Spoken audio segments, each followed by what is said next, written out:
It's going live at 22:54, so 4 minutes. Is that what it says? Yeah.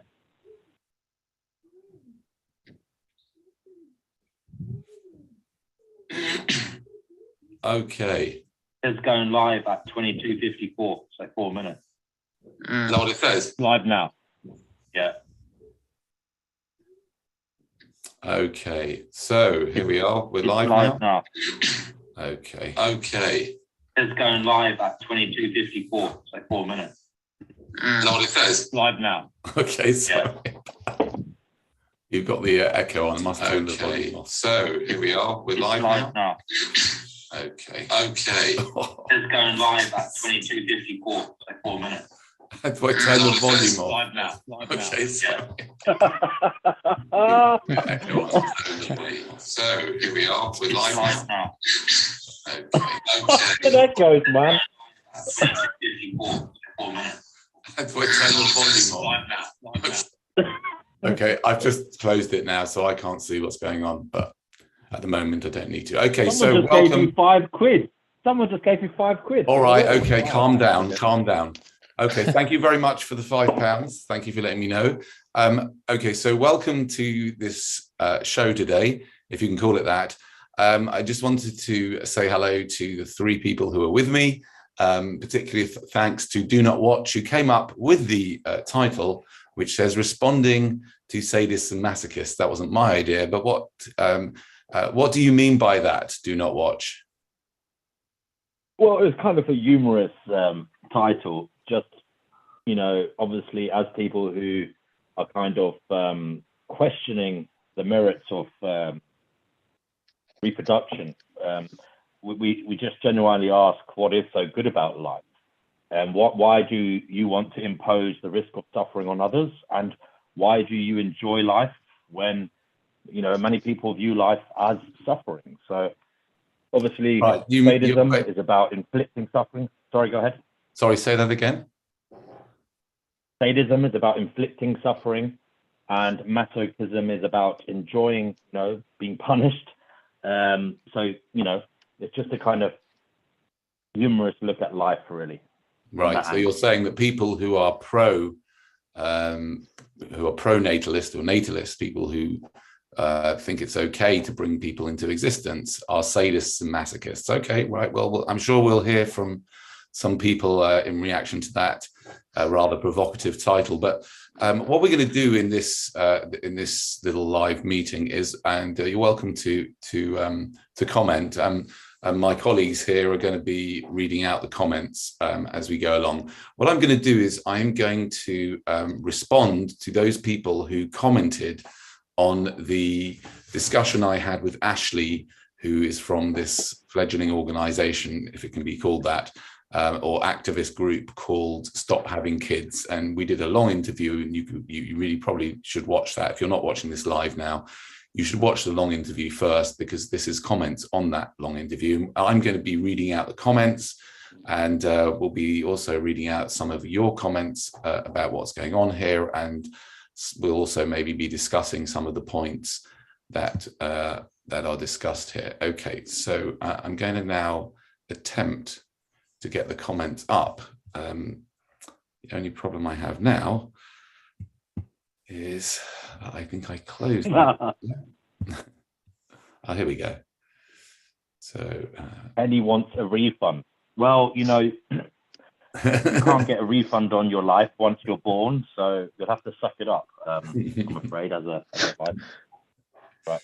Okay, so I'm going to start reading these, and you're welcome to comment. So Kay's Creed says, I'm a guy in my 30s. I've always wondered how and where to find a woman that doesn't want kids, which is the main reason I haven't been interested in getting involved in relationships, and pretty much given up on the idea, since nearly all women either have them already or want them in the future. Any tips on meeting women who never want to have kids and who don't have them already? Guys, do you have any tips for Kay's Creed? Well, Kay's Creed, I'd say don't worry too much, because apparently there's very effective robots being brought onto the market with efficient artificial intelligence and possibly even emotional intelligence. and apparently they do have, you know, the ability to connect with humans. So, you know, from that respect, there might be some light at the end of the tunnel for your grim existence. But other than that, I would say join antinatalist groups on Facebook, Reddit, and Twitter, Instagram, or whatever. Reach out and find love, and I do wish you love. Yeah, I mean, that's a very nice, thank you very much for that, Do Not Watch. I would agree with that. In fact, I'm just about to put a film out about recommending people to move over to the metaverse for their relationships. It's a lot safer, and you're much less likely to reproduce. So thanks for that. Okay, so RS says, after being adopted in 1963, thank you, mother, I was raised by the most wonderful parents who couldn't have children of their own. Love and light. To which Do Not Watch, who's with us today, said, adoption is the only form of parenting that is truly loving. Tiana Louisiana said, you got lucky. I had piss poor, narcissistic, abusive adoptive parents who have now totally dropped me like a hot potato in favor of their golden child grandson. To which Do Not Watch says, that's exactly why nobody should bring kids into this world, because even safety nets fail for some poor, unfortunate folk. I'm sorry to hear about your troubles. And Goy Goyim, which is an interesting name, said, maybe people who feel like this should just walk into the sea and leave the rest of us who have happy, normal families to carry on. And Do Not Watch says, you'd like that, wouldn't you?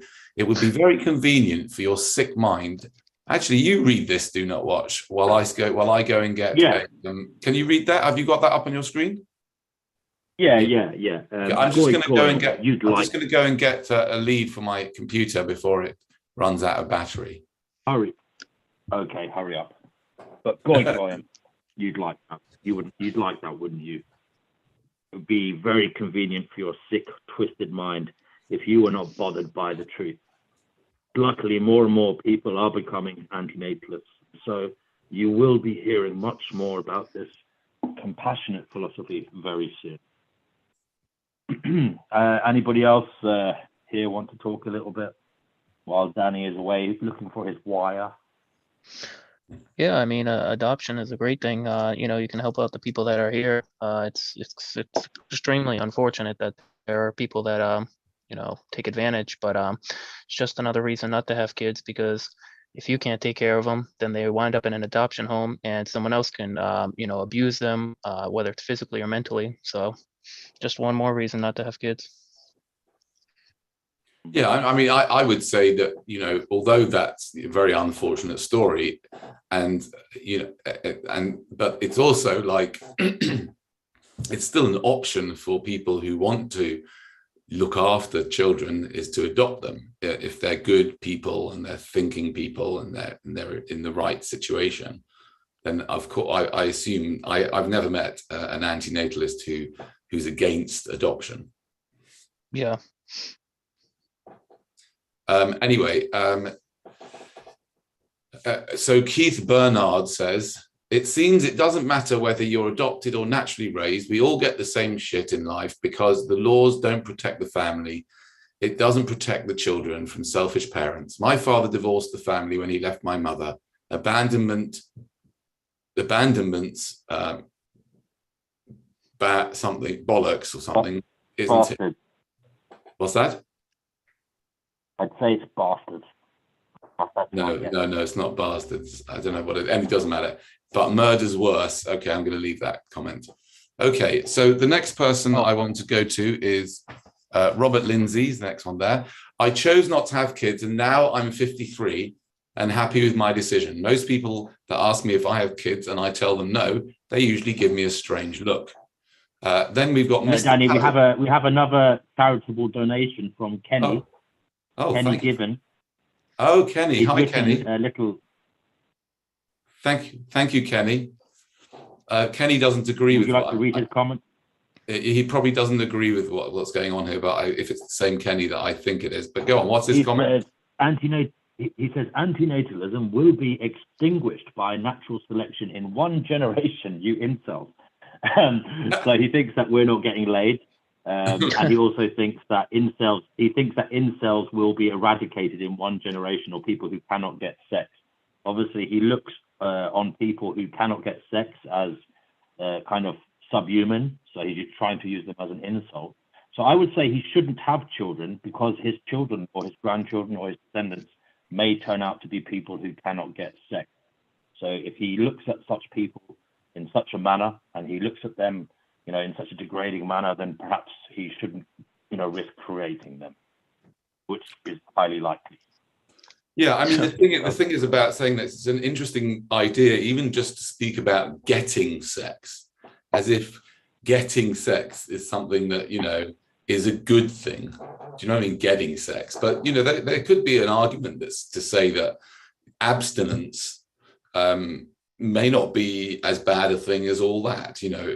Abstaining from sex, maybe partially or completely. And I'm not saying that I do, I certainly don't, but or that anybody should or shouldn't. But the way it's discussed, by some people, that sex is something to be got, and somehow if you can't get it, that there's something that's bad.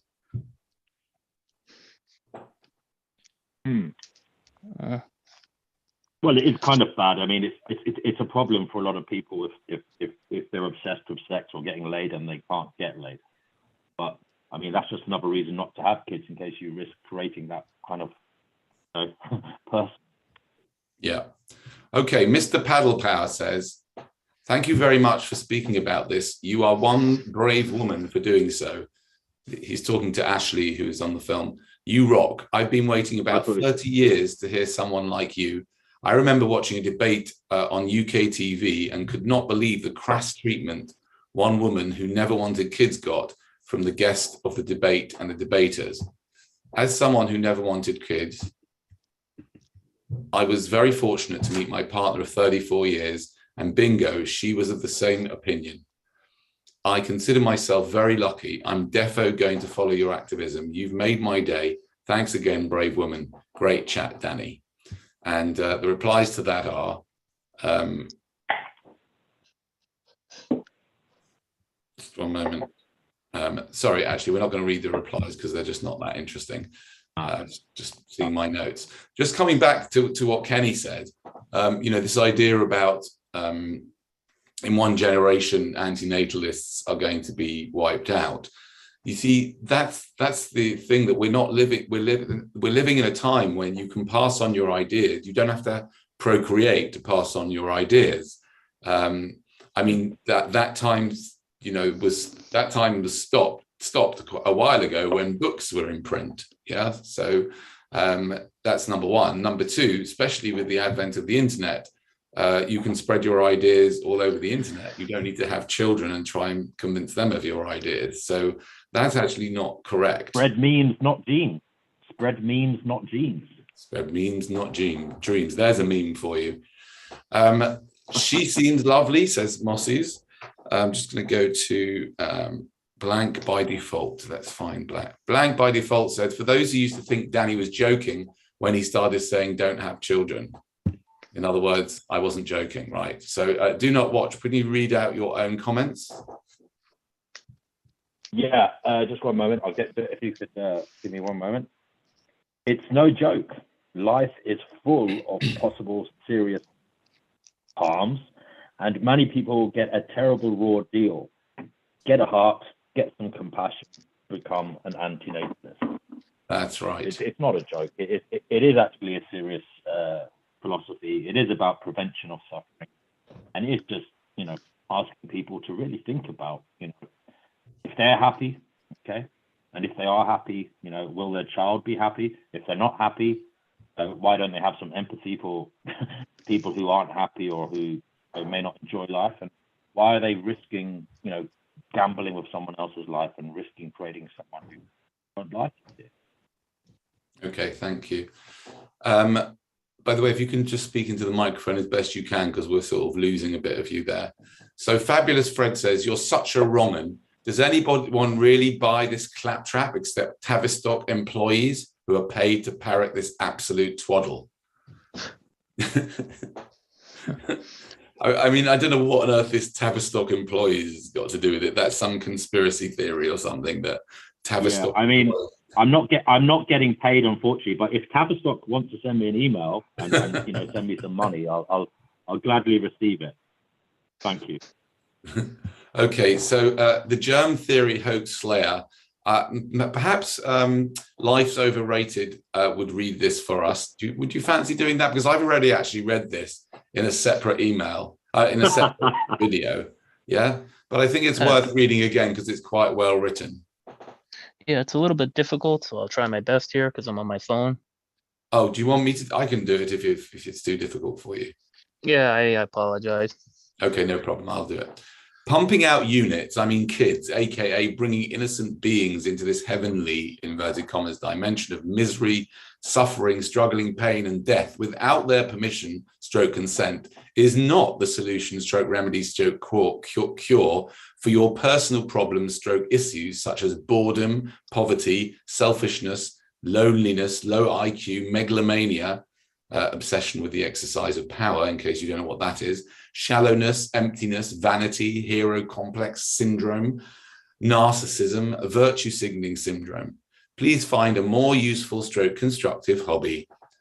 Kids, aka future pharmaceutical stroke medical industry complex lifelong client stroke victims, prison stroke military industrial complex clients stroke victims, fascists, satanists, totalitarian single-digit IQ nobodies, communists, Marxists, Bolsheviks, Leninists, SJWs, BLMs, socialists, mercenaries, religious freaks wearing funny clothing and head coverings, spreading peace, inverted commas, welfare stroke benefits, queens stroke kings, cartel members, starving people, broke stroke bankrupt people from all points of views, hitmen stroke hit women, murderers, witches stroke warlocks who curse others, murderers wearing uniform stroke badges, white coats, stethoscopes, suits, ties, abused people, abusers, users, drunkards, drug addicts, drug dealers, alcoholics, homeless, gang mafia members, suicide victims, bullies, bullied people, torturers, tortured people, mentally and physically handicapped people, orphans, victims of organ harvesting and human trafficking, single mother victims, dead soldiers, racist group gang members, prostitutes, residents of hell, debt slaves, suckers to participate in the rat race that enables the worldwide criminal syndicate stroke brackets royalty stroke bankers etc. to stay rich and become richer.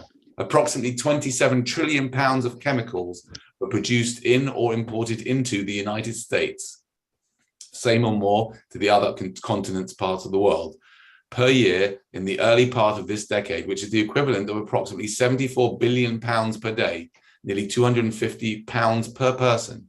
This number does not include fuels, pesticides, pharmaceuticals, or food products. That yummy stuff gets into our bodies, flame retardants in gymnasts, 180 plus toxic chemicals in the blood of newborns, the leaching of flates from plastic wrap into our food. The list goes on and on. So please keep marrying and producing, keep the cycle of misery, suffering, and death going. This only helps us, the rich stroke wealthy, stay rich and get richer, wealthier.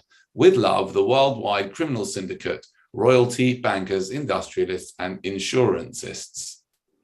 I'm not going to read the next bit, but basically it's a terrible story about him and his life and some of the people and what they're getting up to. So I won't read that, but I'll read I'll read the Hannah Arendt one. The ideal subject of totalitarian rule is not the convinced communist, but people for whom the distinction between fact and fiction and the distinction between true and false no longer exists. I just thought I'd read that. I'm not sure what exactly that's got to do with it, but it's something to do with our current... I don't know. I mean, that comment is quite grisly, but it's a good comment. It's a very long comment, isn't it? Mm. Oh yeah. It's a great comment. He's the germ theory hoax slayer. Post that comment all over my films, and I'm quite happy for him to do so because it is quite powerful. If you're not put off by that, I don't know what is going to put you off. Anyway, do we have any comments still I need to read out? Live from the YouTube commenting. What happens to humans? So what happens to animals when humans go extinct? Wild animals will populate the earth and suffering goes higher. Okay, my answer to that is Hello. My answer to that is you are going into the realms of complete and utter thought experiment. That is, man will not go extinct. As far as I'm concerned, I cannot possibly see how man will even come close to going extinct, by their own volition, right? And therefore you're entering the realms of thought experiment. The only way man's going to possibly go extinct, as far as I can tell, is either going to take a very long time, or some dramatic thing is going to happen and just wipe man out. It's not going to be. I would like to say at this juncture, it is very important that humans lower their population and allow zebras to be eaten by lions for all eternity, and for walruses to battle it out with each other, to kill each other, so that they can mate and produce new baby walruses, so that they can in turn fight and kill each other. Thank you very much. Unfortunately, I'm sorry to break the news to you, Do Not Watch, but unfortunately your audio is not quite good enough to pull that kind of thing off. I'm sorry about that. Oh, okay, no problem. Okay, it's okay. It's just not quite good enough for that. Anyway, Sam J. Freeman says, great interview and good video. Oh, by the way, back to the animal thing. Firstly, yes, there's a huge amount of animal suffering, and there's a whole discussion about what to do about that. But again, even though it's hypothetical, I'm happy just to very, very briefly say regarding animal suffering that there are still trillions of animals, or maybe hundreds of billions of animals, who are brought into existence by us every year, and that would stop. It wouldn't stop the suffering in the wild. That wouldn't stop, and that is a huge amount. I don't deny that.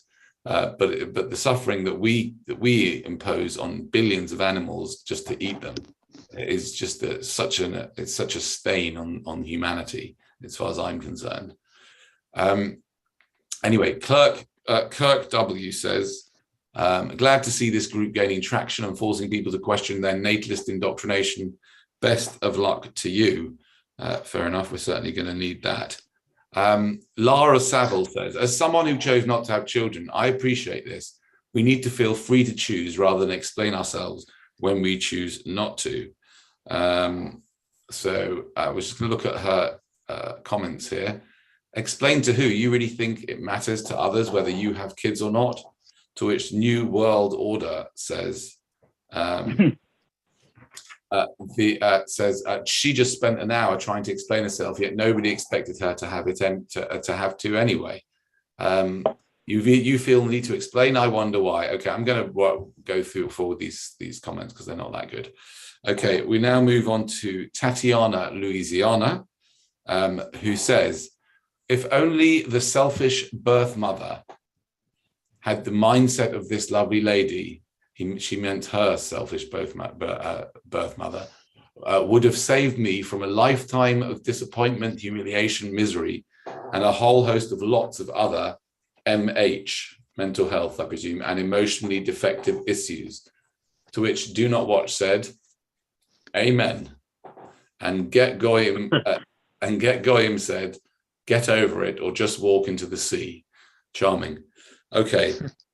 Thrash. But just on that point, I mean, if this is Goyim's, effort at a rebuttal, I mean, is that what he's suggesting? If his children come out unhappy and, whatever, he's going to say, kill yourself. I mean, it's not really a good solution, is it? I mean, it's not a very empathetic thing to suggest as a solution. And I always found it. Life's overrated.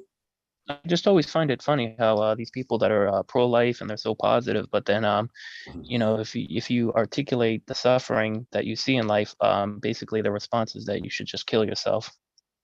Yeah, I know. It's a very sick mind that says something like that. It's basically admitting they've lost the argument, because it's actually in fact saying, I'll have kids and I'll just tell them to kill themselves. I mean, what type of a fucking sicko does that, Yeah. And it's funny. I had somebody on my channel the other day, or a couple weeks ago, and they're like, "Well, if that was my child, I would talk to them." And I'm thinking to myself, yeah, because they're just gonna listen. I mean, what It if doesn't they're always deaf? go down like that. What if they can't hear you? I mean, it's just everything is just a fucking gamble, you know? Yeah. Sorry, just briefly, Life's Overrated 96. That is the name of your channel if people want to see. Is that right? Yes. Okay, great. So Thrash Arrow says, I've been sort of intrigued by the same concept many years ago in my early 20s. There was a site that had a slogan that said something along the line of live long and die out, and talked about the reasons why. Basically, enjoy your life, but stop putting more people into the meat grinder and otherwise sucking resources at the expense of others. So this concept is not new to me, and I've basically lived it, not necessarily because of this site, but no disagreement. Since as I am near 14, no children nor marriage, I never understood the mad rush to have children. However, at some point, I start to wonder, what is the end goal? No people, or just a more reasonable amount with higher quality? Because obviously, if everyone stops having kids, then there's going to be nobody left. Or is it more tongue-in-cheek? Stop having kids until you know your situation is amazing enough to have a new life brought into it, or enough to slow down the rate, but not completely. To which I said, I think it must have been vehement, which is the voluntary human extinction movement, which you can look up on YouTube, online, if you just search for it, the voluntary VHMENT, that you were looking at. Teasy Love says, as always, take care of who and what you follow. Use the magnificent brain power, critical thinking, and free will that we have been given as human beings. To which the germ theory hoax slayer says, because obviously, if everyone stops having kids, then there's going to be nobody left, quotation. Why would this be a problem? Does anybody have a comment on that? Well, I mean, why would that be a problem? I mean, to the best of our Nobody knowledge, left to suffer. yeah, to the best of our knowledge, there's I mean, no there's higher no being. problems on. There's no problems on the moon. There's no problems on, planet Mars. So what's the fucking problem? Yeah. What would people that don't exist be missing out on? Yeah, so I think but for an atheist, he might be thinking about the problems of the animals, right? As stated in the previous comment. But from an you are not able to hear me? Yeah, no, we can hear you. But firstly, No, I can hear you. But firstly, the word atheist is not going to be familiar to most people. Okay. I'm just going to briefly explain it. There are people who are antinatalist who oppose reproduction, but also oppose. They don't oppose reproduction in animals because obviously animals can't choose, but they recognize that that there is a huge amount of animal suffering as well. Yeah, and that should be somehow our responsibility to put to an end. Although I can't personally see how that's possible, but. Yes. So hadophobia, antinatalism. Sorry to interrupt you. You were going to say? So I'm thinking it from an anthropocentric view. Like, if God is real, if hell really exists, I would say the best thing for humans will be to go extinct. So you can prevent all your descendants from eternal hell. You're not taking the risk with eternal life. So going extinct will be the best thing for religious, people who really believes in God and also the idea of hell.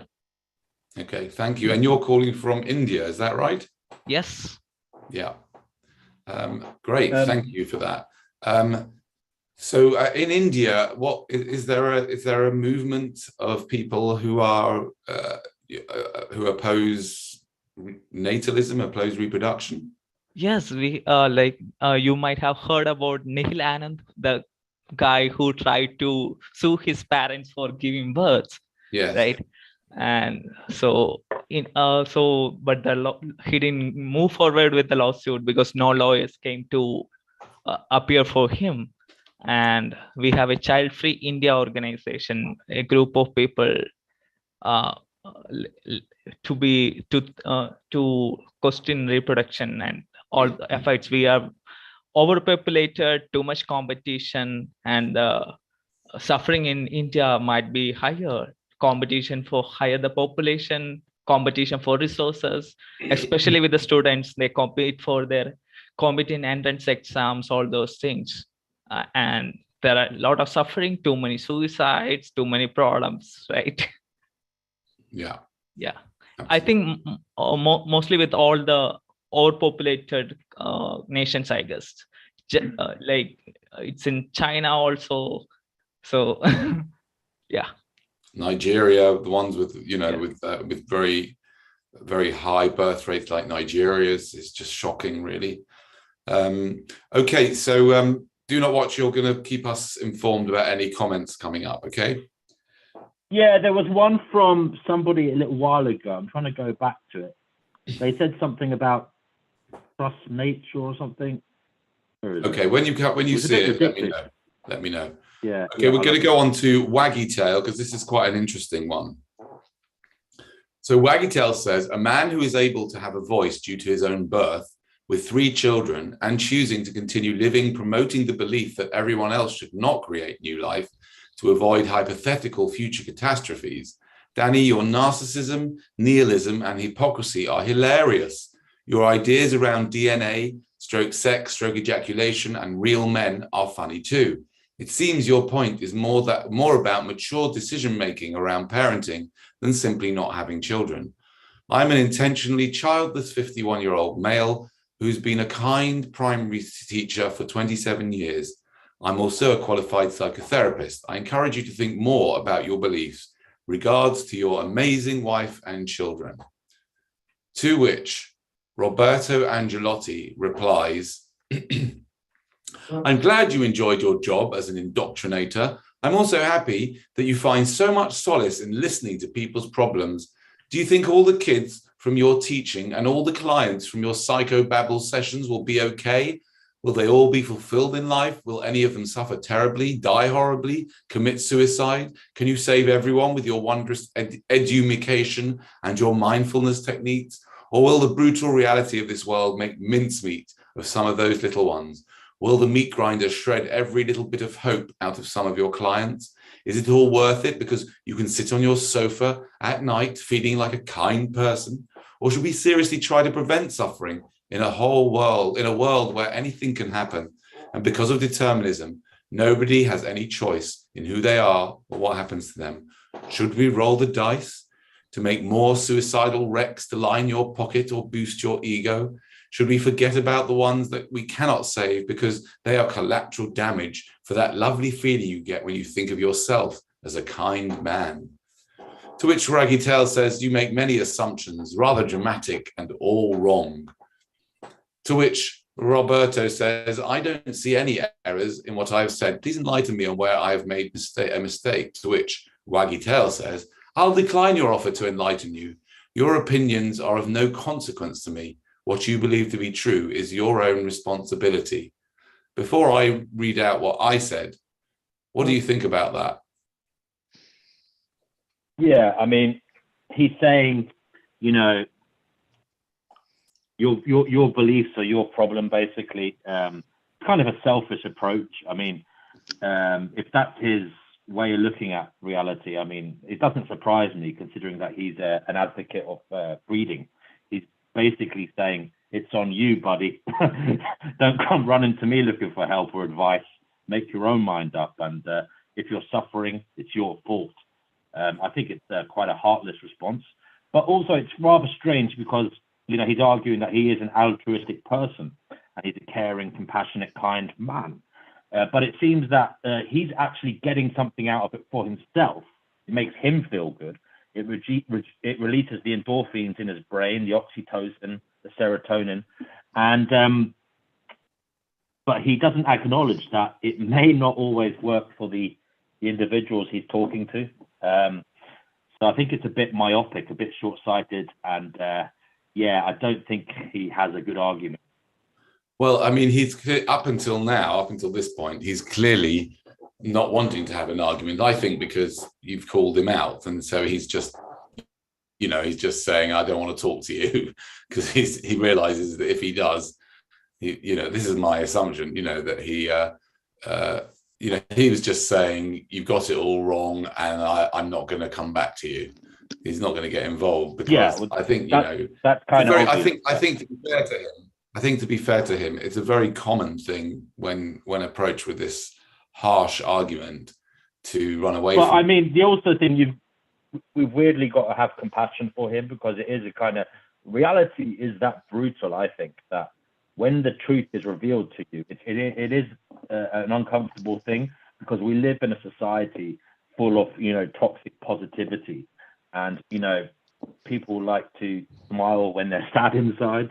I mean, the truth isn't really shown in its full nature. That much we like to hide it. We like to tell white lies, cheer people up and stuff. That's what we do as humans. We don't like the truth, unfortunately, generally speaking. Okay, so I'm going to read back what I said. Congratulations, you have saved a great deal of suffering by making that informed decision. I meant not to have children, right? And what a beautiful way to really help the children, by being a kind teacher. The argument that my position is hypocritical is nonsensical, and you know it. If you follow my content, you will know that I often speak of the evils of factory farming, even though I ate animal products from them until I was 40 years old. Is that also hypocritical? I had never met anyone until I was in my 30s who chose not to procreate. I lived in a natalist society. I only heard about antinatalism 5 years ago, long after my children were born. That's not to say I'm not hypocritical, but not without my antinatalism. If I was to encourage my children to procreate, that would be hypocrisy. With regards to nihilism, please explain what nihilism means to you and why you think it's funny. Narcissism. WebMD defines narcissism as extreme self-involvement to the degree that it makes a person ignore the needs of those around them. While everyone may show occasional narcissistic behavior, true narcissists frequently disregard others or their feelings. They also do not understand the effect that their behavior has on other people. I plead guilty as charged. In brackets, the system encourages narcissism in many ways. But the irony is that I now think that according to that definition, procreation is the most narcissistic thing I've done by far, because I didn't think about the effect my behavior, having unprotected sex, would have on my children. Although my ideas about DNA, sex, and ejaculation are supposed to be amusing, there is a serious undertone to them. In what way do you find them funny? And yes, I do think we should make more mature decisions when it comes to bringing someone into existence. You clearly made a mature decision, and I salute you for that. You say you're a qualified psychotherapist. You must get to see a lot of people in major distress. Surely you should be very sympathetic to antinatalism, because all your clients' stress originates from their parents bringing them into existence for no good reason, when instead they could have helped far more children by doing what you did, or they could adopt, foster, or consciously partner up with someone who already had children. Why aren't there more antinatalist therapists? Take a look at this video from an antinatalist doctor. In this video, a doctor speaks about, antinatalist medical doctor speaks about why there aren't more antinatalist doctors, given how much time they spend with people who are suffering. Thanks for the invitation to think about my beliefs. I spend a significant amount of my everyday experience doing just that. I have thought a great deal about this and have yet to come across any credible argument to refute the ideas. Does anybody want to comment at this stage? Nope. Okay, I'll carry on reading. Danny, hold on. Have you read the book The Denial of Death by Ernest Becker? So he says that it's our fear towards everything which creates all those belief systems, and we try to be heroes in something. So it might be through the indoctrination of religion, where people try to do something and become good in front of in the eyes of God. And in case of culture or something, an individual who goes to become a soldier is doing, because a lot of people believe in that idea of you sacrificing something for bigger thing. So he says that basically, for denying your death, you try to become a hero, and through that legacy or something. So you are trying to go away from the reality of life.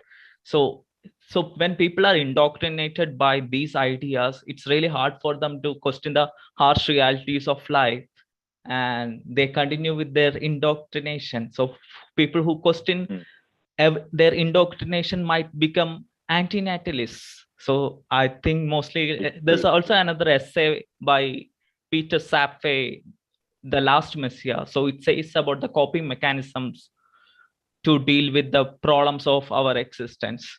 So I think, I don't know, I'm not sure about it. What do you think, Danny? I'm not really sure. What do I think about what? Sorry, I'm confused now. Like the He indoctrination. basically was saying that he was basically saying people are indoctrinated from birth, and it's very hard to step outside of that indoctrination. Oh, absolutely. Huge. I was indoctrinated by birth, and it was just by chance that I even came across these ideas, and it took me to the age of 50. I mean, I've often thought to myself, isn't that unbelievable that in the day, that the type of person that I am, which is outside of the box and connected to all sorts of other people who are outside the box, and yet it took me till I was 50 with the internet, in place. Still took me till I was 50 to even ever hear of such a thing, and that's because of A, because I was brought up in such a natalist society, but B, because even the DNA, if you like, for want of a better way of describing it, is so powerful that it's managed to somehow keep antinatalism out of people's consciousness, because it's because that's the whole way it kind of operates, so to speak, is to further its cause, so that more and more it replicates itself more and more. Yes, sorry. Danny, sorry, there's a comment here. You want me to keep an eye on them. There's a comment by someone called Bim Jim. I'm not sure if that's a typo. I think he might mean to call himself Dim Jim, but Okay. his comment is, isn't having children one of the most spiritual things you can do? This is the question. Right. Maybe evil, maybe spiritually evil, but I mean, is it a good thing to create suffering and death and impose on somebody, this world? I mean, I don't know if spiritually that's a good thing. Why would it be a good thing? Why do you think it could be a good thing? Anybody? I can't think of one thing why that would be a good thing. I mean, the whole premise of spirituality depends on free will and like people have a choice. I personally, I'm a hard determinist. I don't think anybody has free will. So therefore, I think the concepts of reincarnation and sin, unfortunately, don't make sense, because nobody has a choice in who they are. And that's a good reason to be an antinatalist, because you shouldn't risk creating a victim or a monster when you know that someone is born with a predisposition to be one way or another, and the environment brings it out in them epigenetically. It's a very dangerous game, and it's an existence fraught. It's an existence fraught with danger, and as I said, it's deterministic. Yeah, I mean, most people don't even know about determinism. I would go back. I would say to the person who posted that binging, what do you mean by the most spiritual? What does that actually mean to you? Maybe you'll type that in the comments. Yeah, okay, so I'm sorry, Bim Jim. We'd like to hear from you again, so if you could. And my question would be, is if their child was like a killer or something, and they go to hell, I mean, what do they do in that instance? How is that spiritual? Mm. Yeah. Okay, so coming back to the comment, I'll continue with the comments, or have we got more comments online? There's a comment. There's just from another John. one there, another kind of woo-woo one from Jonah Curry, who says, "Why is suffering bad?" I mean, if you don't think suffering is bad, I mean, put a blowtorch on your testicles. I mean, it's just a stupid fucking comment. Yeah. Doesn't the soul grow from struggle? That's what they say. Well, you have to prove the existence of a soul, and that we're not in a deterministic universe, which I think is impossible to prove. But that's their opinion. Okay, I would come back to that and say that one of the things that I do acknowledge that once we are here, suffering is part. We do have to suffer. We have to create. Mm-hmm. In other words, for us to live well, we have to do exercise, which hurts. We have to limit our eating, which is painful for many. We have to create boundaries for ourselves. And yes, you do, and we can learn and grow through that process, although some people will not. But and then you might get Alzheimer's and forget everything you learned. Well, that's true as well. But more than that, the question is, any of the suffering wouldn't have been necessary if we wouldn't have been put here, right? So yes, it's possible to grow through suffering, but why create someone that can suffer and can suffer terribly in the first place so that they can grow? What's the point in that? That when they're going to die in the end? What is the point? This is the thing. What are you wanting? What is the epitome? What is the thing you're seeking them to experience? What is it? What is so good on this planet? I mean, what is worth the risk of the suffering? I don't see something worth the suffering. An orgasm, is that worth someone else getting brain cancer? I don't think so. I mean, writing a novel and it becoming a bestseller, I mean, is that worth somebody losing all their legs and getting raped and beaten to death? I mean, I don't think so. What pleasure in the world is worth someone else suffering? I don't get it myself. Yeah, and to say it again, I mean, it's like David Benatard said, if you were never born, what would you be missing? I mean, yeah. And so, Danny, can I just make a comment here? Goyim has come back and he says Danny has mummy and daddy issues. I mean, that's a very immature, silly comment. I know that, from speaking to you before, Danny, that you have great respect and love for your parents. And this isn't about hatred of parents at all. I mean, this is just, a ridiculous thing to say. Parents bring people into this world often without thinking, often thinking they're doing the right thing, often because they believe it's an act of love. And often they are individually good people, caring, compassionate, kind-hearted people. In our view, as antinatalists, they're just a bit misguided, or they haven't got all the information. That's all it is. It's not in any way, we're not shitting on their character as human beings, saying they're evil or anything like that. It's just that we personally think it's not a good idea, and we're just questioning why they do it. Yeah, and also, I mean, it's fine. I don't take Goyim very seriously. His comments aren't great either. Anyway, sorry, Goyim, your name is also a bit obnoxious as well. So I'm going to come back to the comments here on the video. So I replied, then further replied to Waggy Tail, whatever his name is. Another thought came to mind. Let's say you are right, and I am a textbook narcissist and nihilist, whatever you meant by that. Surely that strengthens my argument that I shouldn't have had children. In fact, you think my wife and children are amazing putting up with me, so you should agree that I and others like me shouldn't procreate. Nobody wants a narcissist for a dad. I then carry on quoting from his comments. Yes, antinatalism is nihilistic by definition, to which I say, the Encyclopedia of Philosophy defines nihilism as the belief that all values are baseless and that nothing can be known or communicated. It is often associated with extreme pessimism and a radical skepticism that condemns existence. A true nihilist would believe in nothing, have no loyalties, and no purpose other than perhaps an impulse to destroy. I value the prevention of unnecessary suffering, I say in response to this, as the highest value, at least in theory, and I am yet to find an explanation as to why it is necessary to bring anyone into existence. Therefore, all their suffering is unnecessary, and some go through torture. I do have loyalties, and I do not have an impulse to destroy others. I do not have an impulse to destroy, other than perhaps some dark unconscious shadow that we may all possess to some degree. I then quote from him again in capitals.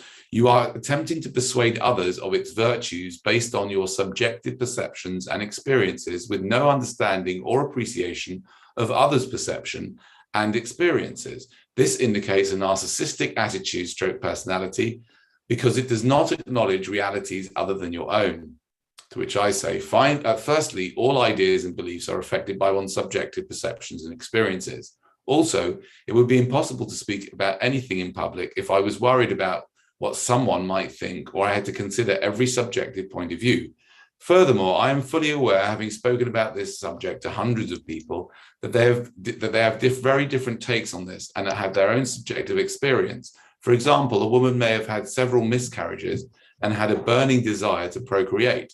But the argument to me is rock solid. And 5 years after discovering it, having offered people £100 for coming up with a logical and ethical argument for procreating, nobody has come up with one. Why did you choose not to? Why do you think anyone should bring people into this asylum? And it's also a red herring because it's an ad hominem attack. Narcissist has become a cheap jibe. Ask my wife and kids if they think I'm a narcissist, and I think you'll find they don't. I am human and flawed like all humans, but I know narcissists, and they are quite different. Anyone want to chip in here? Otherwise, I'll continue reading.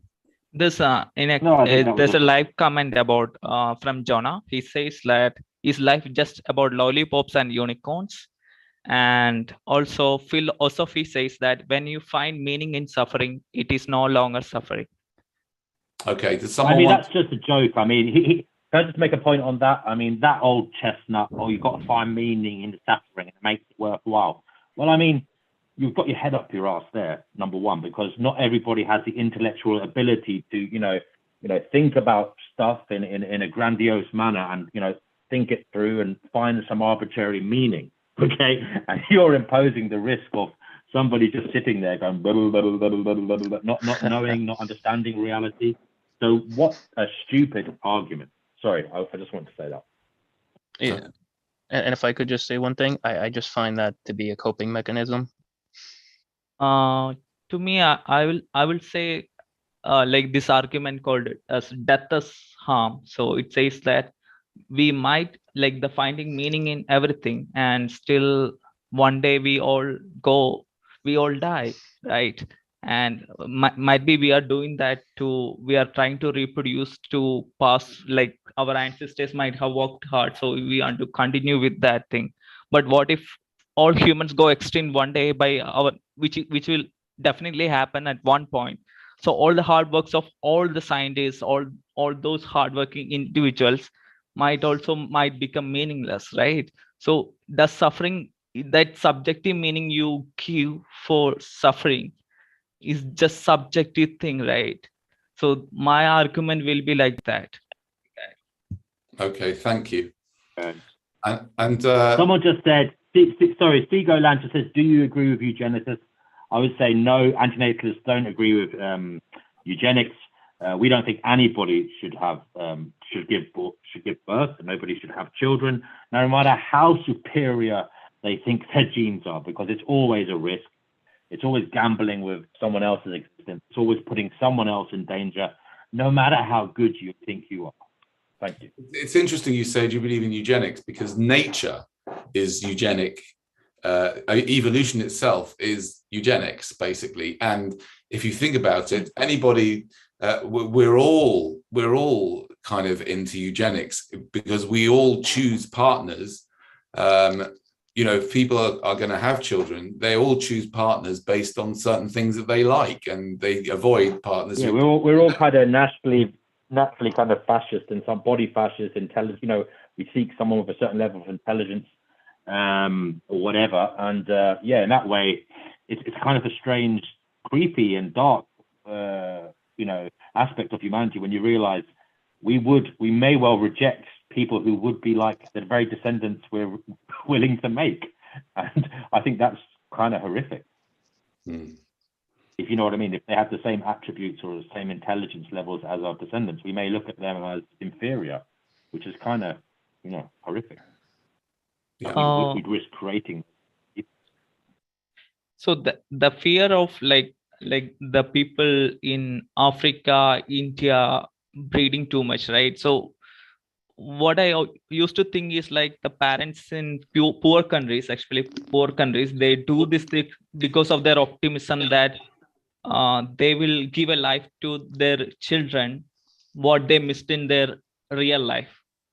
So what do you think about this, Danny? It's nothing. There's nothing about. No one is. I don't think any culture is immensely evil, like purposefully evil. But what is shown is that when women are educated, right, around the world, when women's literacy rates go up, birth rates go down.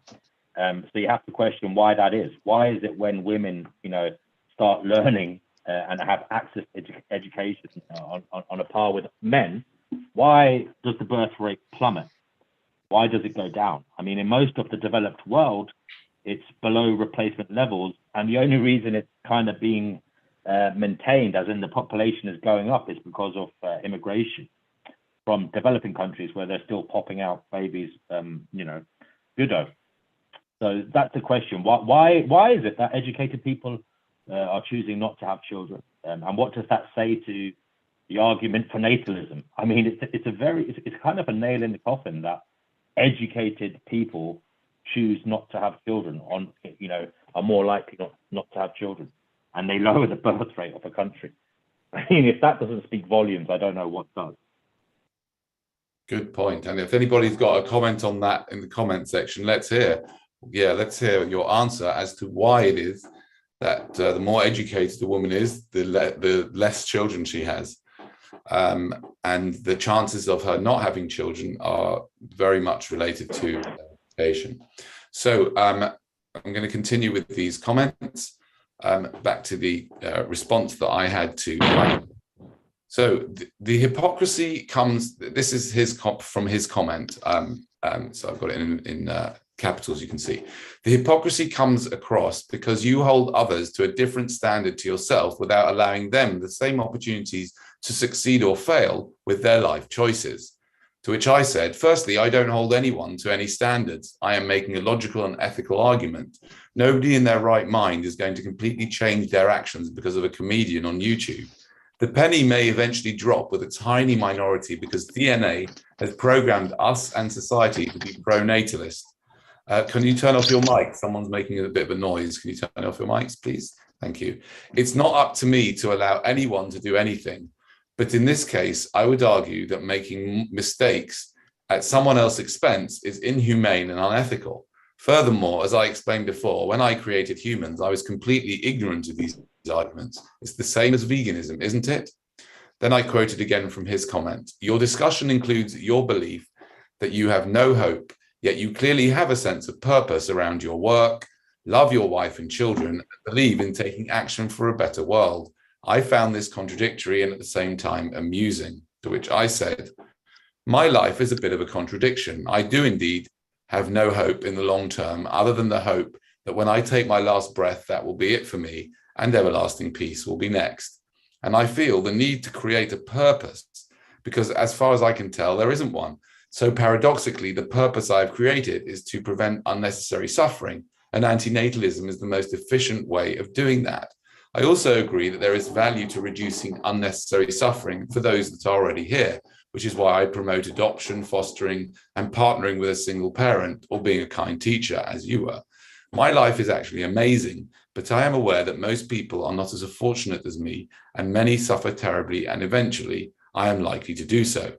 I feel like I am in a 5-star cabin on the Titanic, which is why I think we shouldn't bring anyone into existence, even if they're likely to get a 5-star cabin. I continue. I admire what you do. Can I just say, sorry, yeah. I like that analogy with the Titanic. I just want to comment quickly, Danny, on someone's comment. Ben Darling says, it's miraculous that we're even here of the universe, yet able to comprehend it. It all started as helium atoms. They formed stars, stars died, and then the planets and us. We can't just kill ourselves. Well, nobody is asking you to kill yourself. Nobody's asking anybody to kill anybody. Antinatalists are not pro-homicide. In fact, we view homicide as a form of suffering. So please don't do that, as in it causes suffering for those left behind and may cause suffering for the person killed. We're simply about not bringing people here. And we are the universe experiencing itself. It's a miracle. I mean, tell me that when you're dying on your bed from fucking brain cancer. I mean, tell me if it's good being the universe experiencing reality then. I mean, it's just such a glib, unthinking, ridiculous kind of effort at a rebuttal. And I think it's basically toxic positivity spewing out of your arsehole. So I please ask you to rethink what you're saying. Sorry. Thank you. Do not watch. Anybody else got a comment there? Well, I mean, they say that life is miraculous, that we got here. I mean, what's going to happen when the sun finally destroys the earth? Then what? Yeah, I mean, that's true. I mean, we are going to go extinct one. We live in an entropic universe. Hello. Shit's going to hit the fan one day, and it ain't going to be pretty. You're kicking the fucking can down the road. There's going to be, descendants, clambering to get on spaceships to try and get out of this shithole one day. And they're going to, maybe they'll go to another planet, although a lot of people say that's highly unlikely that we'll ever be able to, populate another planet. But the same shit's just going to happen again and again somewhere else. And it's just doom and gloom all the way, darling. And I'm afraid, unfortunately, at the end of it, it all just goes to nothing. The entropic universe will degrade and become nothing. And there won't be anybody to remember, your little whimsical, validations of, oh, what a good day I had, what a lovely walk in the park. None of it will have meant anything. And at the moment, a lot of suffering is going to be had in the meantime, unfortunately. Sorry about that. Bit incoherent, but you hopefully got the tip. I think ignorance might be a bliss, right? So during our childhood days, can we discuss anything about antinatalism or anything like that to a kid who is just enjoying his life in the park or playing some games? It's a good question. Right. It's a difficult thing. So for me as a child, I got this antinatalism idea. I didn't know the name at that time because I was afraid of hell. What age was this? Maybe 8 years old or 6 years old, very young, right? So I was born in a Christian family which believed in hell. So I was afraid of hell from childhood, and I asked them, I never wanted to be in heaven. Why did you bring me? Now I have a risk to go to hell. So in Christianity, we have Jesus, the disciples come and ask Jesus, how many people will go to heaven and hell? And he says that path to destruction is wide and path to heaven is narrow. So it says that odds to hell is higher than odds to heaven. So I was very afraid of hell during those childhood days. But a child who is ignorant of a lot of these things might be happy. Explaining the universe is so wonderful. Thank you. Yeah. Okay. I'm going to carry on reading. So he says, I'm quote him now, I admire what you do in a number of ways and share some of your despair at the pain all humans experience to differing degrees. However, I also believe that the only way to improve our world is to improve the way we live and gain insight into our mistakes. I try to practice what I preach, both personally and professionally, and help others where possible. To which I say, I agree with all you say. I am in recovery in various programs, so I spend a fair amount of time doing what you are talking about above. I just take it one step further. If you despair at the pain all humans experience, why bring people into existence in the first place when there are so many people here that need our help? When there's so many people that need our help here already? Then I quote him as well, and I carry on quoting him, and I say, but I am human and far from perfect also. As I mentioned earlier, I believe it's important that prospective parents are fully aware and understand the huge responsibility of having a child before choosing to do so. Many adults are not suitable emotionally or psychologically to become parents, but others are. To which I say I totally agree, and perhaps I should concentrate on that idea. There are millions who are unsuitable, but that's only looking at it from the parent's point of view. From the child's point of view, in my opinion, this world is not a place to bring humans into. It is hostile, both nature and the system. So why do it?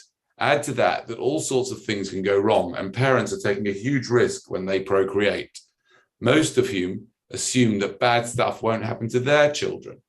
If others are suitable to be parents, let them adopt, foster, pair up with single parents, become godparents, be uncles and aunts, or teachers, etc. I wanted just to add one thing that I didn't write here, which is something that I was talking about today in Speaker's Corner, which is that I also think, genuinely, I actually really think that if anybody thinks that they are ready to be parents, that they are wise enough to be parents, then what they need to concentrate on is parenting themselves. because we are all wounded from our childhood. We're all wounded from the mistakes of our own parents, from the things, the traumas that happened to us, which were beyond our parents' control. And we could all do with the part of ourselves, the wise part of ourselves inside, to parent ourselves back to some kind of sanity and some kind of healing, rather than create new people to try and parent with new problems that we will have very little control over. So I wanted just to end with that response, and then we can move on to some more of the comments. This is going on quite a long time. I don't know if all of you are okay to continue this. I do have a few more comments to read out, although that was one of the longest ones of all. Does anybody have any comments at this stage? No, I mean, I think you're doing a good job. I'll just go back and read some of these comments in the live chat.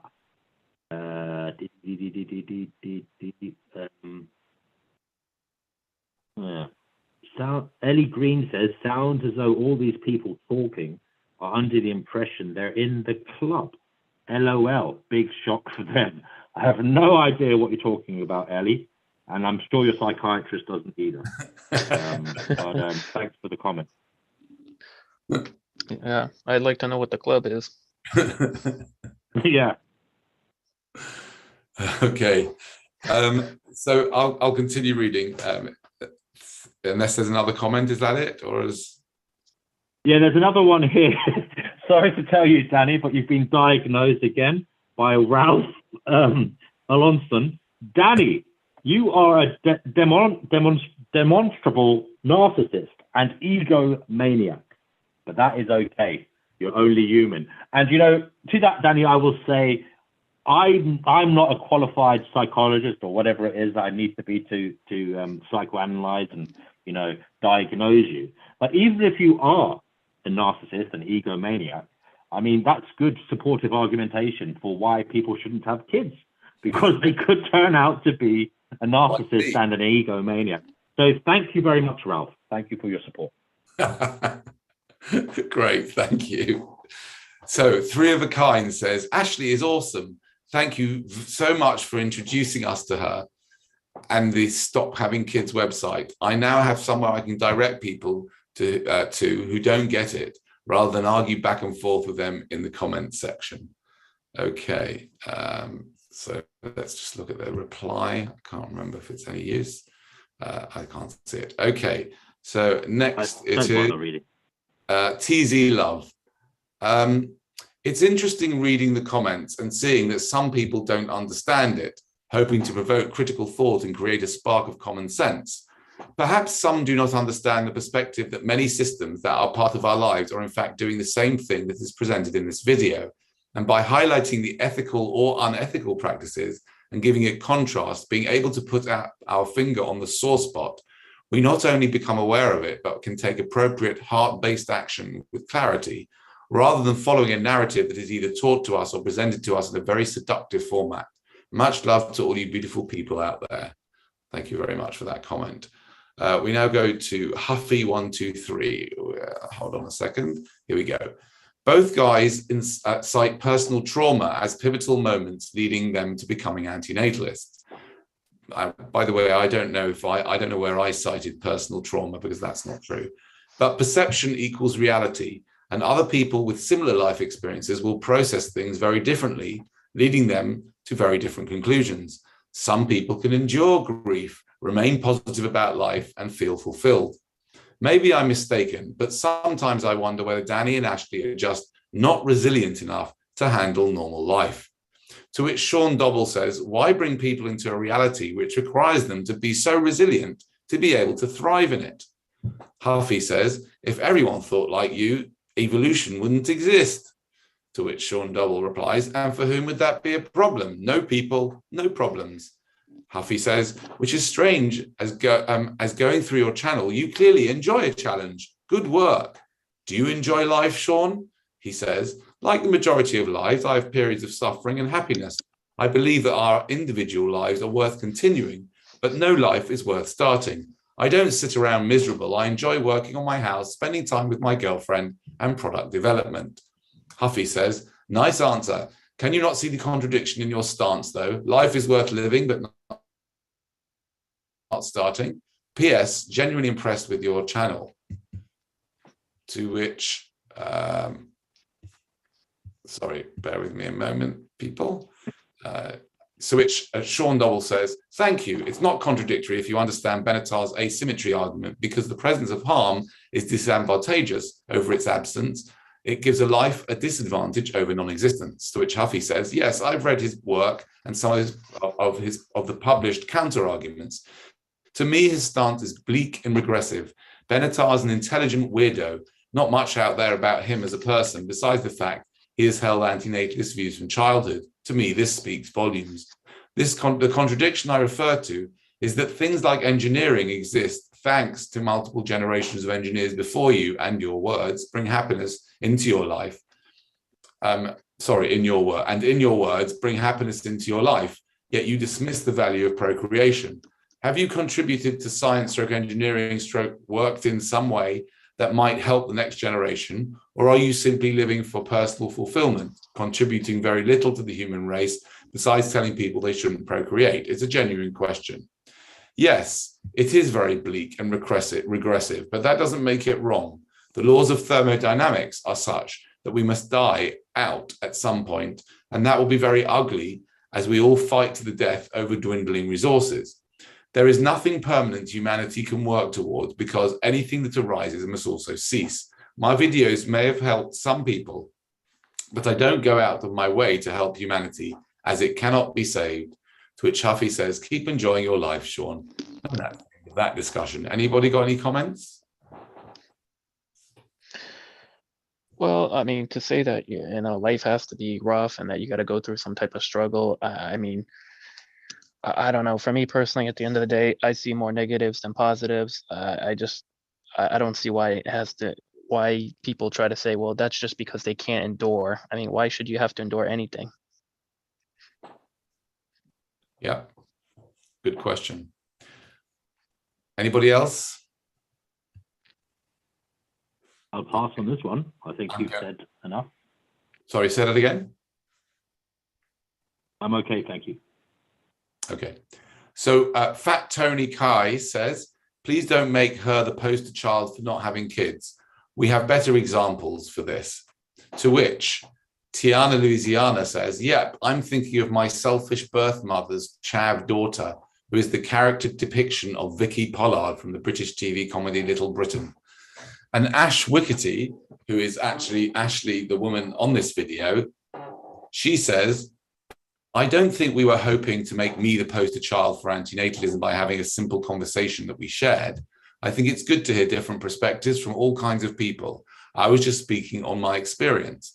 Do you have any content available that I could check out on the topic, or people you would recommend to follow? To which Mr. Paddle Power comes in and says, thank you so much for speaking about this. You are one brave woman for doing so. You rock. I've been waiting for about 30 years to hear someone like you. This is a repetition of what he says above. I remember watching a debate on UK TV and could not believe the crass treatment one woman who never wanted kids got from the guests of the debate and the debaters. As someone who never wanted a child, I was very fortunate to meet my partner of 34 years, and bingo, she was of the same opinion. I consider myself very lucky. I'm definitely going to follow your activism. You have made my day. Thanks again, brave woman. Thought that was lovely. XPC Kaiser says, I'm 43 and male, never had children. I can't believe how selfish people are that they do that.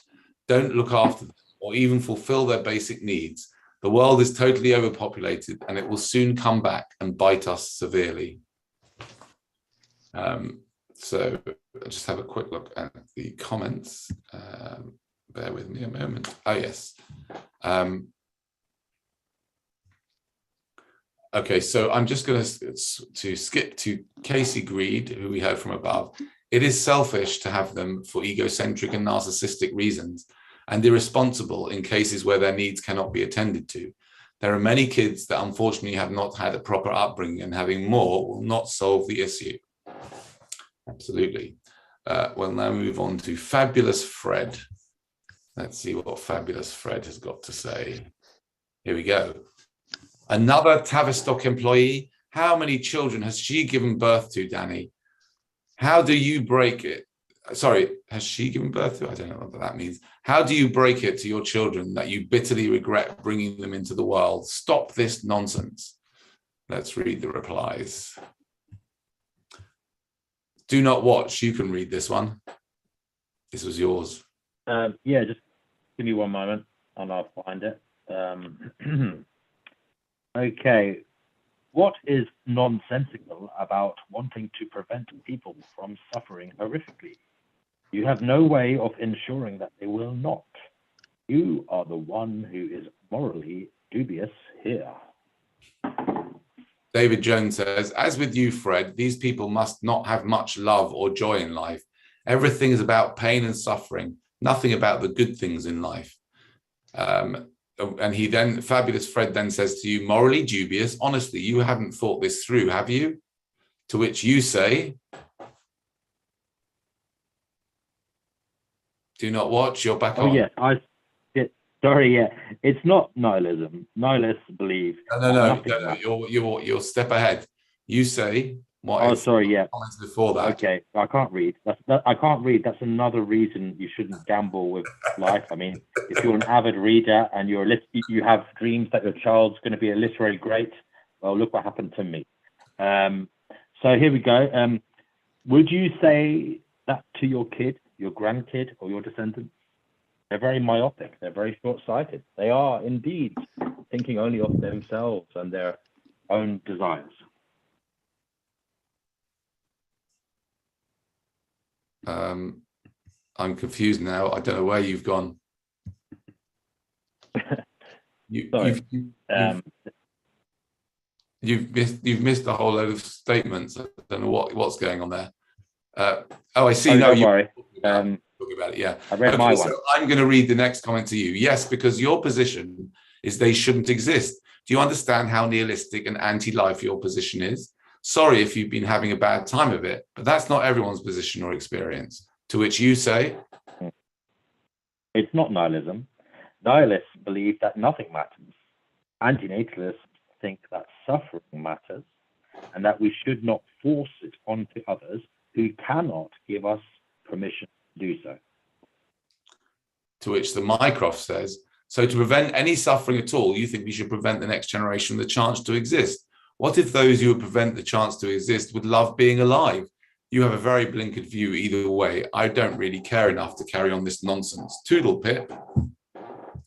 To which Sean Dobble says, you're assuming that there are people waiting to be brought into existence. To which the Mycroft says, stop being a divvy. And that's the end of that discussion. We are now going to move on to Jonah Curry, who I think has been commenting in the today in the live chat. He says, she must be holding some guilt and grief from killing her unborn child, emotional blockages. To which Fabulous Fred says, absolutely, for your information, Danny has children.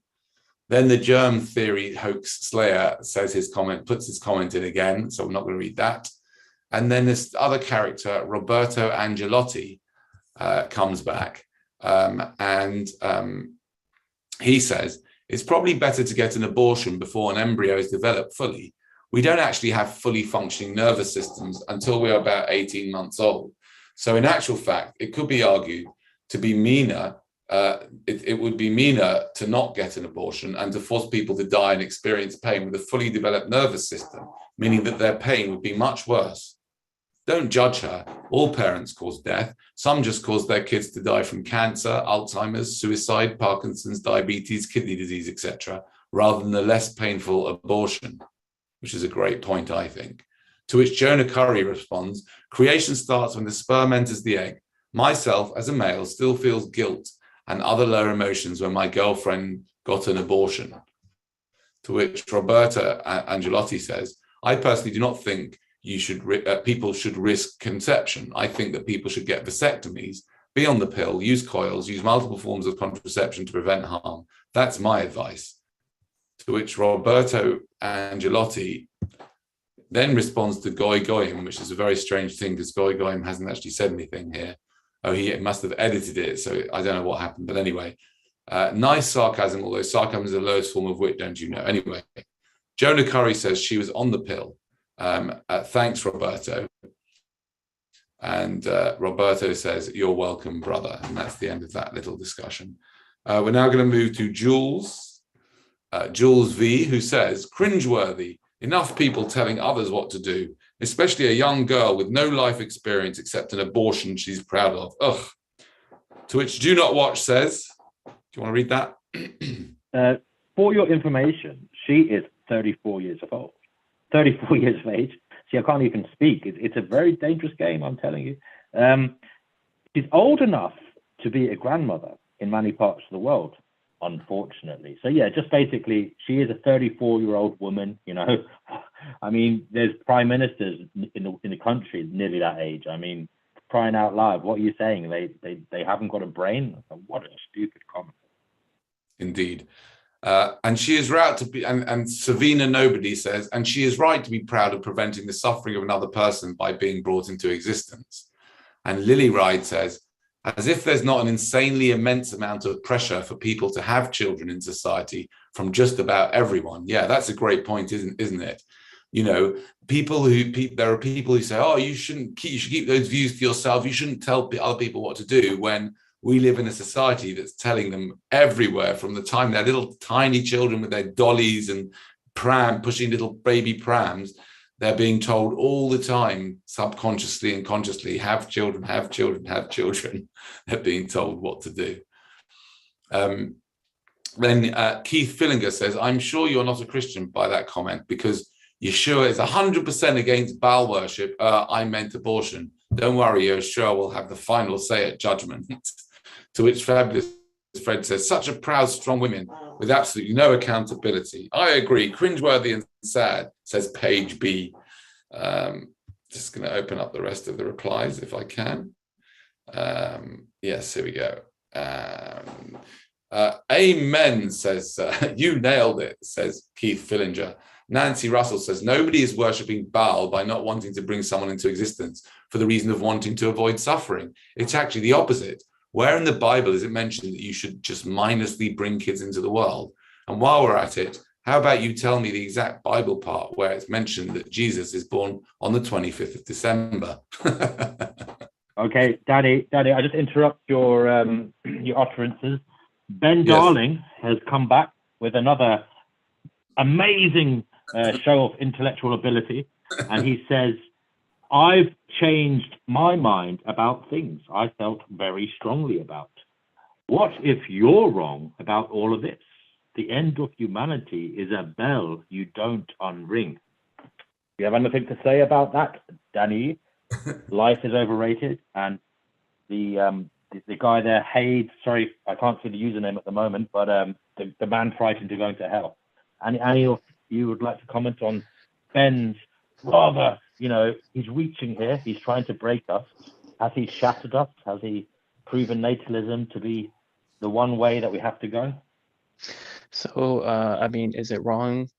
I mean, do you think it's not wrong to risk your child having schizophrenia, autism, OCD, PTSD, go through anxiety, be assaulted, whether it be physically, sexually? I mean, is it really worth that risk? I would go. And also, he seems to forget that humanity will go extinct. It's going to go extinct, buddy. I'm afraid, Ben Darling, darling, you need to realize that the universe is going to end one day.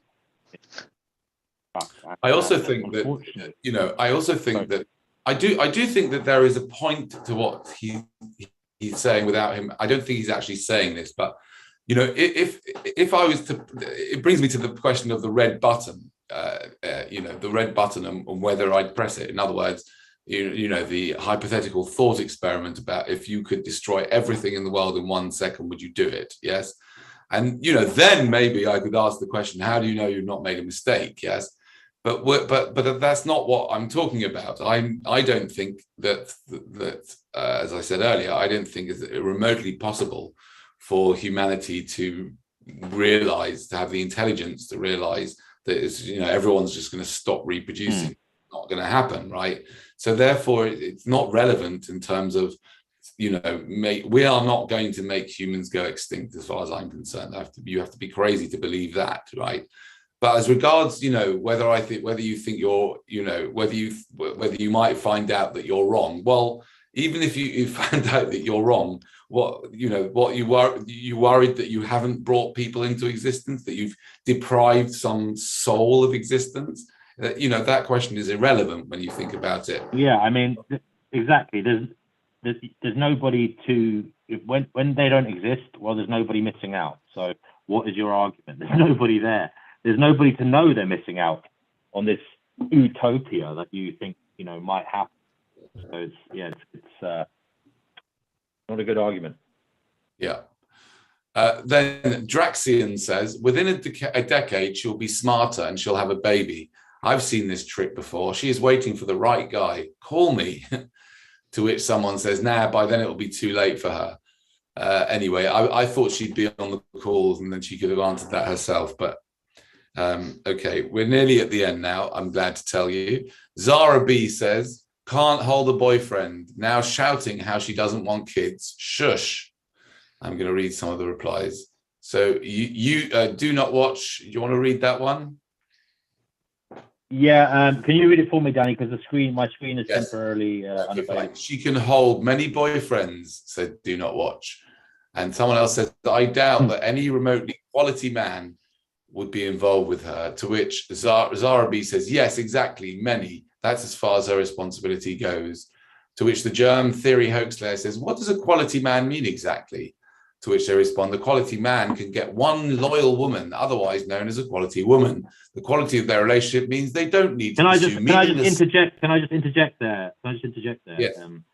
It would seem that that's in contrast to like evolution, where men generally seek to spread their seed and they want more than one quality woman.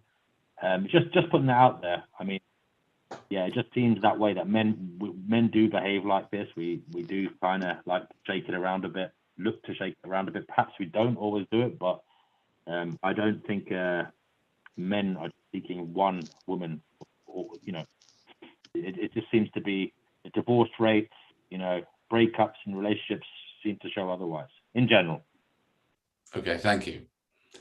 I'll just finish that comment. The quality of their relationship means they don't need to pursue meaninglessness sex with randos, to which the germ theory hoax there says, so you're basically living in a fairy tale. Good luck with it. Loyal woman is an oxymoron, never existed, does not exist, and never will exist.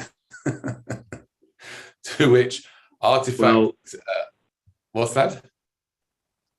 Well, I mean, I believe that people can be loyal to each other. So, but again, it's not guaranteed. I mean, you're not guaranteed to meet somebody who would want to be loyal to you. So, I just wanted to say that. Yeah, that's fair enough. To which I'm getting incel vibes off this comment, says artifacting reality. Loyal people do exist. You just won't find any at a vegan convention, and definitely not at an antenatal convention. Sorry, they do make me laugh sometimes, I have to say. Yeah, that was a funny bit. Roberto Angelotti says she's gorgeous and lovely. Don't be jealous. Admit it. You're just feeling burnt because you are an unthinking glibite who never had an unselfish thought about procreation in your entire life, and you are now finally realizing it. You are in one of the first stages of grief, anger. Maybe one day you'll be able to reach acceptance of the truth, i.e. antinatalism. Thrash Hero then says, yeah, I'm not a fan of her talking about polyamory as though it's so much better. There's massive trade-offs. Oh, I don't know, basic shit like divided attention, conflicts of interest, etc. Alternatives variety is great, but loyalty / devotion is greater. And we're going to leave that there. Now we've got I think we've just got one or two more. Yes, Dire Wolf Bear says, these two are despicable. To which Roberto Angelotti says, they are my heroes. They want to prevent all suffering. So Sean Dobble replies, so you love suffering? Anyway, then we've got John Smith, who's the last commenter, who says, disgusting to promote this absolute nonsense, to which Do Not Watch replies, that's you. It's a disgusting world. Best not to slaughter innocents by bringing kids into it, whilst knowing they might suffer horrifically. Get a heart, get some compassion, become an antinatalist. It's more disgusting to feed innocent lambs to a disturbing world full of bullies, rapists, psychopaths, narcissists, mental illness, physical disease, misfortune, and guaranteed death. Sean Dobble says, John, actually use your brain before commenting. And he says, anyway, that was it. Yes. So we've got to the end of the comments. Well, just a comment in the chat there. Just Ask has asked the question. So what does your consciousness tell you? And, you know, as a determinist, I believe that you are just experiencing life. You're not in control. Okay. We don't even know what consciousness is, but I would argue that it's just your experience of life. It's what's inside your mind experiencing life. And as I'm talking to you, words are just coming out. It's a reflex action to the words that you wrote on the screen in the question that you asked. I don't have any say in what I'm saying. It is just me being stimulated, and information is coming out of my brain that has been stored there previously. And my ability to recall it is just based on genetic predisposition. So I'm afraid it's a mechanical universe. It is a clockwork universe, and you don't have any choice, free will. So in that way, I am quite pessimistic, you know, that we can do anything about anything in terms of antinatalism. There will be people that will do terrible things, and they will continue to, you know, throw children into the abyss. But hopefully, there will be people who we can deterministically persuade otherwise. That's beautifully put. Thank you very much. Do Not Watch. And if there's no more comments, we can close it now. We'll open the floor just for another couple of minutes for either Life's Overrated 96. Maybe you want to come in and just say something, and then we'll go to Hatophobia Antinatalists. There's a good question there from Pro-Natalism. I knew. Yeah, can you read that, guys? Because my screen just popped up. It says, are antinatalism and ethics, sorry, 1 second. Are empathy and antinatalism correlated? Will empathy reduce in the genetic pool, and then it leads to more suffering in practice? That's their question. I mean, I'll just try and answer that. Yes, I would say antinatalism is correlated, highly correlated with empathy. I would say it's an empathetic stance for the most part, although it can be also misanthropic. It can be born out of a dislike for humanity. But mostly it is a philanthropic argument that you shouldn't cause someone else to suffer. Will empathy reduce in the genetic pool? You know, that is an argument, but you know, what are you saying? That people who don't want to have kids should have them? I mean, that seems to be quite an unempathetic thing to do, a cruel thing to do. I mean, if those people would then suffer mentally by seeing their children suffering. So I don't think the solution is for antinatalists themselves to breathe. I hope that made some sense. Yeah, I mean, I would say I'm not aware of any research. I'm sure there is research about these things, but I'm not aware of the research into how much empathy is genetic and how much it's the nurture, you know, nature and nurture. So I would say that instead of antinatalists procreating, they can share their empathetic ideas or their empathy with the people that are already here. So yeah, I think that's the response to that. Okay, so if there's no other comments in the chat, are there any other comments in the chat? There's a good few comments. I mean, do you want to answer some? Life is overrated and man frightened of hell. Yeah, let me look through them.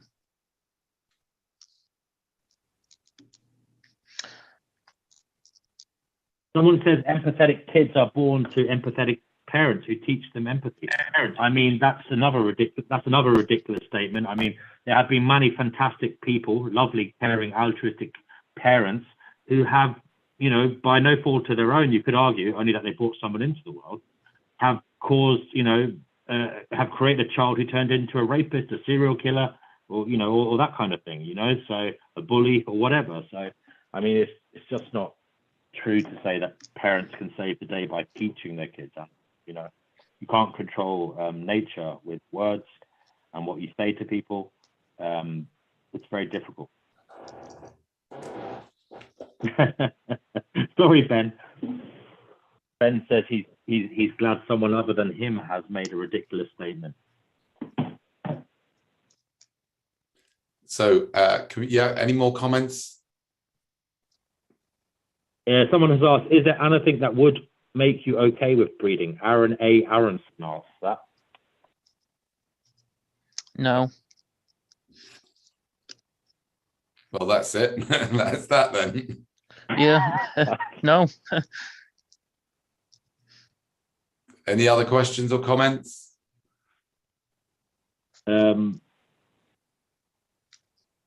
like to say to Aaron Aronson, I'd like to say to Aaron Aronson, are there any things that would make you okay with breeding? What are his suggestions? Yeah. Aaron Aronson isn't a very serious character. He just said I was being offensive to serial killers. So I'll take that as a joke. We'll give you one more effort, Aaron, to give a serious comment.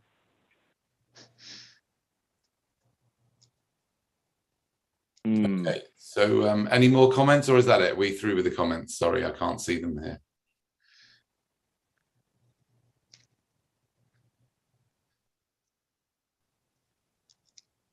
They seem to have halted for now. Okay. Yeah. So let's close up finally with life's overrated. Is there anything you'd like to say, or are you done? I think the main thing I would say is, it's something to take into consideration is, not to procreate. It's just something to think about. I mean, you don't got to go tell people. You don't have to claim that you're some pro-abortionist. You just take into consideration, is it really worth bringing people here with all the suffering that's going on? Is it really worth that risk? That's just what I would say. Okay, thank you. You know, I would say, just to add to what you're saying there, it's like, I think we can have a lot of fun with it. We haven't had so much fun with it this evening rather. But I think there's a lot of fun to be had with this discussion. And, you don't have to sign up to the ideas. Yeah. But it's a great question just to bring up with people. And, if you've got a bit of chutzpah, ask people that why their parents had them. Ask people that are they considering procreating, and why? And if so, why? And probe them until and if they say things like, because I want to, then probe Danny, them. That's a good one. Someone has just asked a good question. Change is coming. They asked, what do you think an advanced alien civilization would think of antinatalism? Well, I would say change is coming. Advanced alien civilizations, better than ours, don't exist, because by being highly intelligent advanced civilizations, they realize the truth of antinatalism and choose to voluntarily go extinct. Very good. Thank you for that answer. Okay, but finally then to hadophobia and antinatalism, would you like to say anything before we close? My native language is not English, so apologies if anyone was not able to understand my language. And so, as you say in the video, like for religious parents, they need to think about the possibilities of hell, and for atheistic parents, I think they should think about like what kind of death they don't want their kids to die from. Just to critically think before you reproduce, right? I like that. I like that actually, because I've been asking people what kind of death do you want your children to have? But I like your approach is even better. What kind of death do you not want them to have? And when they come up with that, then say, well, how do you know? Obviously, full well. There's no way of guaranteeing that other than by not having them. Yeah. Also, I mean, it is brutal. I mean, the kind of morbid, analysis. It is it's something we run away from, and thinking about the death of your loved ones is horrific. I mean, it turns my stomach. It makes me shiver. But I don't think anybody has a good answer there. Only that they wouldn't want them to die.